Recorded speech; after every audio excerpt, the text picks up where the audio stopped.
सज्जनों,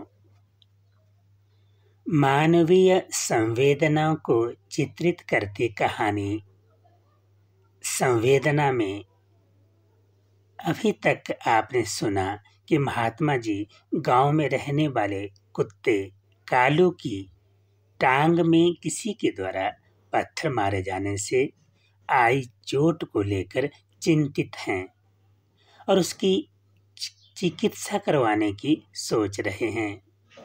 अब आगे गांव पहुंचकर उन्होंने देखा कि कालू भगवान भरोसे कुटिया के सामने खड़े पीपल के पेड़ के नीचे इस तरह पड़ा है जैसे वह अपनी टांग के स्वतः ही ठीक होने का इंतजार कर रहा हो। वह महात्मा जी को देखकर उनकी ओर दौड़ पड़ने की अपनी आदत के उलट केवल हल्के से मुंह उठा उनका अभिवादन कर पा रहा था, जबकि पहले वह गांव के बच्चों की ही भांति महात्मा जी के समीप जाकर अपने मुंह से उनके पैर छूने की नकल करता था।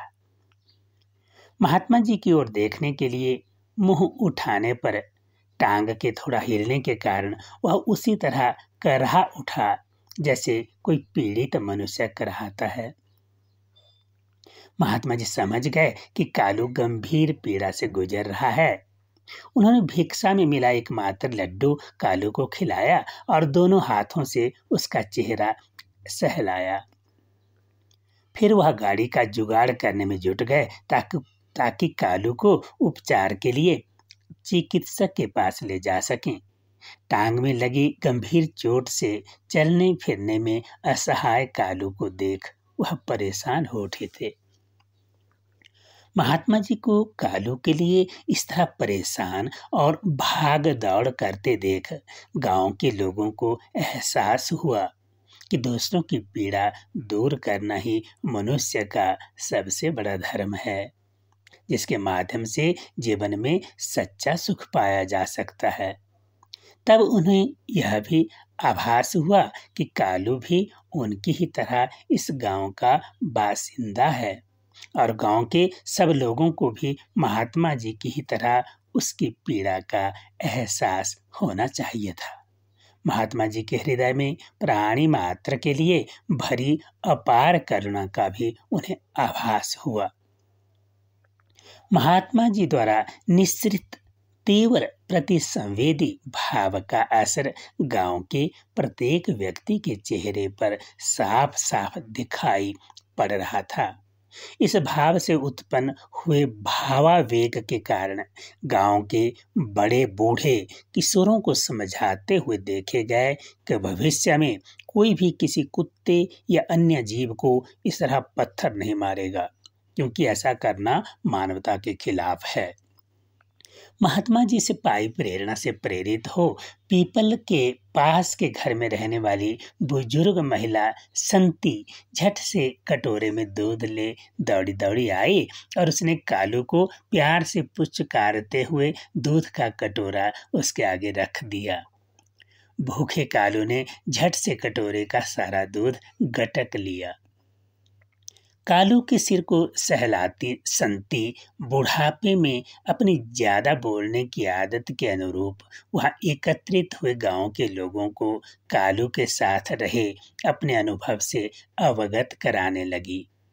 मैं सच कह रही हूँ कि बुढ़ापे की मेरी इस अवस्था में अब कालू ही मेरे लिए सबसे बढ़कर अपना है, क्योंकि दुखों और लाचारी से भरे बुढ़ापे के इस अकेलेपन में गांव का कोई अन्य व्यक्ति मेरी सुध लेने आए या न आए, लेकिन कालू नित्य प्रति सुबह शाम मेरा हाल जानने के लिए मेरे दरवाजे पर दस्तक देता है और अपने हाव भाव से असली अपनापन जताता है।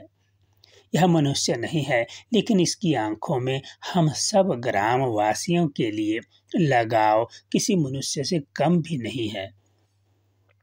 इतने में गांव के बनिया धनपत ने आकर महात्मा जी के पांव छूते हुए अपनी बात कहने शुरू कर दी। महात्मा जी, मैं भी कालू का एहसानमंद हूँ, क्योंकि यह मुझे नित्य प्रति सेवा का अवसर प्रदान करता रहा है। आपके कहे अनुसार भोजन के समय भूत यज्ञ के निमित्त अलग से रखा गया एक ग्रास मैं नित्य प्रति कालू को खिलाता रहा हूँ, जिससे मुझे बड़ा संतोष मिलता है। अभी कुछ समय पहले मैंने आपको कालू की चिकित्सा के लिए गाड़ी ढूंढते देख लिया था, इसलिए मैंने अपना नैतिक दायित्व समझ इस प्रयोजन हेतु अपनी गाड़ी मंगवा ली है, जो कुछ ही क्षणों में यहाँ पहुँचने वाली है। मैं भी कालू की चिकित्सा के लिए पशु चिकित्सालय तक आपके साथ चलूंगा। महात्मा जी ने धनपत का सेवा भाव देख उसके सिर पर हाथ रख उसे पूरे मन से आशीर्वाद दिया। अब तक गांव के सब बच्चे बूढ़े कालू के इर्द गिर्द एकत्र हो चुके थे और उसके प्रति हमदर्दी जता रहे थे। सभी के चेहरे देख ऐसा प्रतीत हो रहा था जैसे उनका कोई अपना किसी गंभीर वेदना से पीड़ित हो और वह सभी उसकी पीड़ा दूर करने के लिए कुछ न कुछ करना चाहते हों। चोटिल कालू महात्मा जी और ग्राम वासियों को अपने लिए इस तरह परेशान होता देख पूंछ हिला हिलाकर उनका एहसान मान रहा था। उसकी आंखें इस एहसान के बोझ तले दबी सी दिखाई पड़ रही थी। धन्यवाद।